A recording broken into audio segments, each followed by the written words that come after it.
அதிசயமானவராம் ஆண்டவர் இயேசுவின் நாமத்தில் ரட்சிப்புக்கும் ஆசீர்வாதத்துக்கும் தேவனுடைய அபிஷேகத்துக்கும் தெரிந்து கொள்ளப்பட்ட தேவ ஜனங்களே, உங்களை நாங்கள் வாழ்த்துகிறோம். கர்த்தராகிய இயேசுவின் முகத்தை நோக்கி பார்க்கிறவர்கள் முகங்கள் என்றைக்கும் வெட்கப்பட்டதில்லை. அது பிரகாசமாகவே அது இருக்கும். ரோமர் 2ஆம் அதிகாரம் 13வது வசனத்தில் இந்த புதிய வருஷத்தில் நாம் எல்லோருமாய் அதிகமாக இடத்தையும் அதிகமான நேரத்தையும் அதிகமான முக்கியத்துவத்தையும் எதற்கு கொடுக்க வேண்டும் என்பதை பரிசுத்த ஆவியான தேவன் நமக்கு போதிக்கிறார். ரோமர் 2:13. நியாயப்பிரமாணத்தை கேட்கிறவர்கள் தேவனுக்கு முன்பாக நீதிமான்கள் அல்ல, நியாயப்பிரமாணத்தின்படி செய்கிறவர்களே நீதிமான்களாக்கப்படுவார்கள். அல்லேலூயா. பார்த்தீர்களா? உலகமெங்கும் சென்று எல்லா இனத்தாருக்கும் என் நற்செய்தியை அறிவியுங்கள் என்று கர்த்தராகிய இயேசு 2025 ஆண்டுகளாக லட்சக்கணக்கான பரிசுத்தவான்கள், மிஷினரிகள், லட்சக்கணக்கான போதகமார்கள், பாதிரிமார்கள், சுவிசேஷகர்கள் என்று இன்றைய வரைக்கும் உலகமெங்கும் அனுப்பி கொண்டே இருக்கிறார். தேவனுடைய வார்த்தை, கர்த்தராகிய இயேசுவே வார்த்தையின் தேவன். அந்த வார்த்தை குணமாக்கும், அந்த வார்த்தையை ரட்சிக்கும், அந்த வார்த்தை அபிஷேகிக்கும், அந்த வார்த்தை சுகமாக்கும். தேவனுடைய வார்த்தை, இயேசுவின் வார்த்தை உயிர்ப்பிக்கும். இயேசுவின் வார்த்தை புதிய புதிய அற்புதங்களை செய்யும். இயேசுவின் வார்த்தை பிசாசை தோற்கடிக்கும். இயேசுவின் வார்த்தை சாபங்களை மாற்றி போடும். ஆகவே ஆண்டவர் என்ன சொல்லுகிறார் என்றால், என் நியாயப்பிரமாணத்தை உங்களுக்கு நான் போதிக்கிறேன். அந்த நியாயப்பிரமாணங்களை வெறுமனுமே கேட்டுக்கொண்டிருக்கிறவர்கள் எனக்கு முன்பு நீதிமான்கள் அல்ல.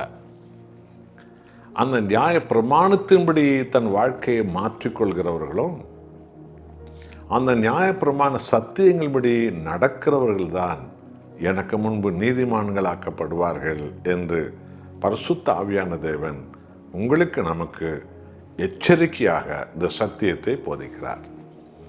இன்றைக்கு தேவனுடைய போதனைகள் உங்களுக்கு அதிகமாக உங்களை வந்து சேர்கிறது. முன்பு துண்டு பிரதிகள் வழியாக வந்த போதனை, ஆலயத்தின் வழியாக ஒவ்வொரு ஞாயிற்றுக்கிழமை வந்த போதனை, வீடு வீடாய் பல சகோதர சகோதரிகள் ஊழியக்காரர்களாய் வந்து போதித்த போதனை, இன்றைக்கு மீடியாக்கள் வழியாக, யூடியூப் வழியாக, டிவி வழியாக, இன்னும் அநேக சாதனங்கள் வழியாக அழியாத வேத சத்தியம் உங்களுக்கு போதிக்கப்படுகிறது. நீங்கள் கேட்கின்றீர்கள். எல்லாரும் கேட்டுக்கொண்டு தான் இருக்கிறார்கள். ஆனால் உங்கள் அனுபவம் என்ன? வெறுமனமே போதனைகளை கேட்பது தான் உங்கள் அனுபவமா? உணர்ந்து பாருங்கள்.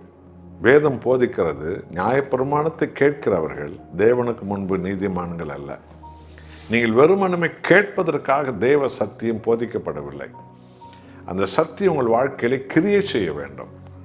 அதாவது அந்த வார்த்தைக்கு நீங்கள் கீழ்ப்படியும் போது, தேவனுடைய வார்த்தையின்படி உங்கள் வாழ்க்கையை மாற்றிக்கொள்ளும் போது, பழையவைகளை ஒழித்து பாவமானவைகளை ஒழித்து ஆண்டவராக இயேசு கிறிஸ்துவ இரட்சகராக ஏற்றுக்கொண்டு அவருடைய ஜீவ சத்தியத்தை நீ கடைபிடித்து நடக்கும்போது, அந்த தேவனுடைய வார்த்தை உன்னை ரட்சிக்கும், உன் பாவங்களை கழுவும், உன்னை பரிசுத்தப்படுத்தும், உன்னை சுகமாக்கும், உன்னை உயிர்த்தெழ வைக்கும் தேவ வார்த்தை, உங்களை அபிஷேகிக்கும் தேவ வார்த்தை, உங்களுக்கு ஆவியானவருடைய புது பலனை தரும் தேவ வார்த்தை, உங்களை பரலோக ஞானத்தினால் தேவனுடைய வார்த்தை புது பலத்தோடு ஜெயம் பெற வைக்கும் தேவ வார்த்தை.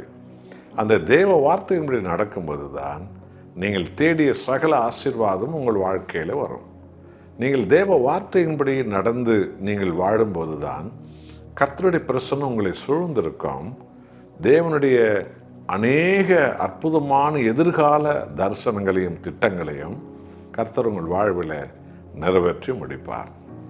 ஆகவே இந்த புதிய ஆண்டில் நன்மையானவைகளை, அற்புதமானவைகளை, வீடு வாசல்களை, புதிய புதிய எதிர்காலங்களை, புதிய புதிய அற்புதங்களை தேடுகிறவர்களை, புதிய புதிய திருமண உறவுகளை தேடுகிறவர்களை, பிள்ளைகளுக்காக கற்பங்கள் திறக்கப்பட்டு பிள்ளைகள் பெற்றெடுக்கும் உறவை தேடுகிறவர்களை, புது வாழ்வை தேடுகிறவர்களே, புது நில புலன்களை தேடுகிறவர்களே, புது ஆசீர்வாதங்களை தேடுகிறவர்களே, எல்லாம் சரிதான்.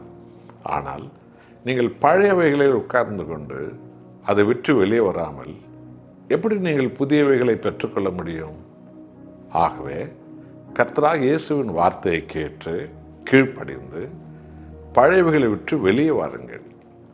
தேவனுடைய வார்த்தையின்படி நடக்க உங்களை அர்ப்பணியுங்கள்.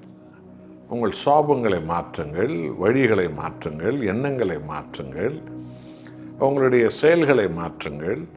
உங்களுடைய உள்ளார்ந்த மனுஷன் மாற்றப்பட்டிருக்கட்டும். தேவன் மகிமையானவைகளை உங்கள் வாழ்வில் செய்வார். நீங்கள் உத்தமர்களும் உத்தமிகளுமாய் மாற்றப்படுவீர்கள். உங்கள் நிமித்தம் உங்கள் குடும்பங்கள்லாம் ரட்சிக்கப்படும். உங்கள் முகங்கள் பிரகாசம் அடையும். நினைப்பதை விட மேலானதை கர்த்தர் உங்களுக்கு செய்து முடிப்பார். ஜெபிப்போமா?